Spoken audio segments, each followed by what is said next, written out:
Hello everyone, আজ আমরা একটা লোগো ডিজাইন শিখব। আমরা আর্টবোর্ডে যেমন লোগোটি দেখতে পাচ্ছি ঠিক এমনই একটা লোগো ডিজাইন আমরা আজ করব। এই জন্য প্রথমে আমাদের একটা আর্টবোর্ড খুলে নিতে হবে। ফাইল, নিউ,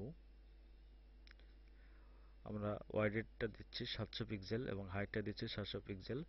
ওকে, এবং আগের ছবিটাতে আসি। আমরা এখানে দেখছি আমরা 4টা রিঅ্যাক্ট্যাঙ্গেল আছে এবং এখানে নিচে একটা, 5টা এবং এখানে একটা, মোট 6টা রিঅ্যাক্ট্যাঙ্গেল।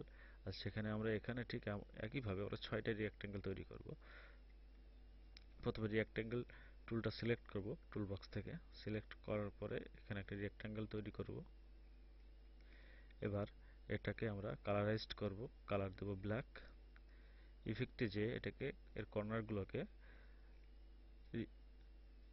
রাউন্ড করব। এজন্য স্টাইলাইজারে যে ইফেক্ট থেকে স্টাইলাইজারে যে রাউন্ড কর্নার করব। এটাকে আমরা 28 পিক্সেল করব। প্রিভিউতে আমরা সঠিক মাপটা দেখতে পাবো। ওকে, এটাকে সিলেক্ট করে এটাকে একটু ছোট করে নিলাম। এবার এটাকে কপি করব। এর উপরে মাউসটা ক্লিক করে কিবোর্ডের কন্ট্রোল সি চাপ দিলে এটা কপি হয়ে যাবে এবং কন্ট্রোল ভি চাপ দিলে এটা পেস্ট হবে। আমরা এখানে কপি করলাম এবং পেস্ট করলাম এবং সঠিক জায়গাতে বসালাম। এখন আমরা যেহেতু এগুলো আগের চিত্র, আমরা দেখেছি এক একটা এক এক মাপের, ঠিক একই রকম ভাবে এগুলো মাপটা ঠিক করে নেব আমরা। এবার কন্ট্রোল ভি,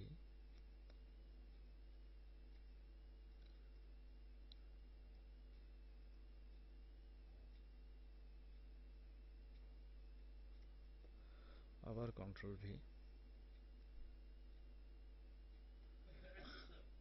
আমাদের উপরের মাপটা হয়ে গেল।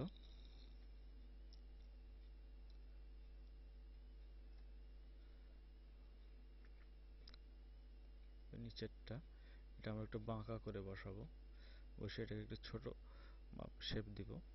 সবগুলোকে সিলেক্ট করে ঠিক আমাদের এটা যে অ্যাঙ্গেল আছে সেই অ্যাঙ্গেলে এই চারটাকে আমরা বসাবো।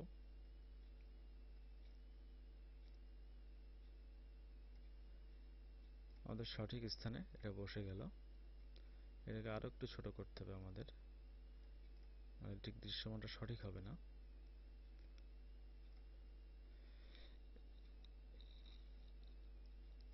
সব কয়টাকে আমরা সিলেক্ট করে অবজেক্টে যে এক্সপ্যান্ড অ্যাপিয়ারেন্স করব। এক্সপ্যান্ড অ্যাপিয়ারেন্স করার পরে শুধুমাত্র আমরা নিচেরটাকে সিলেক্ট করে পাথে যে অফসেট পাথ, এখানে আমরা এটাকে করব 4 পিক্সেল এবং প্রিভিউতে দিলে আমরা দেখতে পাবো যে চারপাশে একটা 4 পিক্সেল আউটলাইন তৈরি হয়ে গেল। এখানে আমরা আউটলাইনটাকে 4 পিক্স করব। এর ভিতরে কালার তো আমাদের কালোই আছে এবং এর বাইরের কালারটাকে সাদা করব। আমাদের লোগোটা প্রায় মোটামুটি তৈরি। এবার নিচে আরো একটা আমাদের রেড কালারের যে লোগোটা লেখা আছে এটা লেখা লাগবে। এজন্য আমরা আরো একটা রেক্ট্যাঙ্গেল এখানে কপি করব। কপি করে এটাকে সঠিকভাবে সোজা করে নেব। সোজা করে নেওয়ার পরে কালারটা সেট করব রেড। রেড কালার হয়ে গেলে এর উপরে টেক্সট লেখাটা আমাদের বাকি আছে। টেক্সটটা লিখব এখানে, যে কোনো নাম দিন।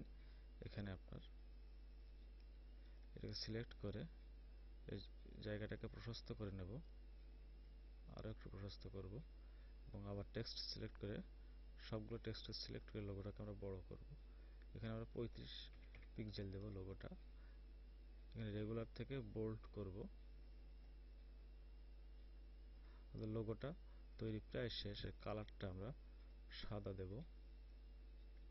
কালার সেট করার জন্য আমাদের এখান থেকে সাদাটা সিলেক্ট করলাম। এই লোগোটা লেখাটাকে আর আমরা সঠিক স্থানে বসাবো। যেন কিবোর্ডের আপ ডাউন লেফট রাইট বাটনগুলো আমরা ইউজ করব। আমাদের লোগোটা তৈরি করা শেষ। সবাইকে ধন্যবাদ ধৈর্য ধরে দেখার জন্য।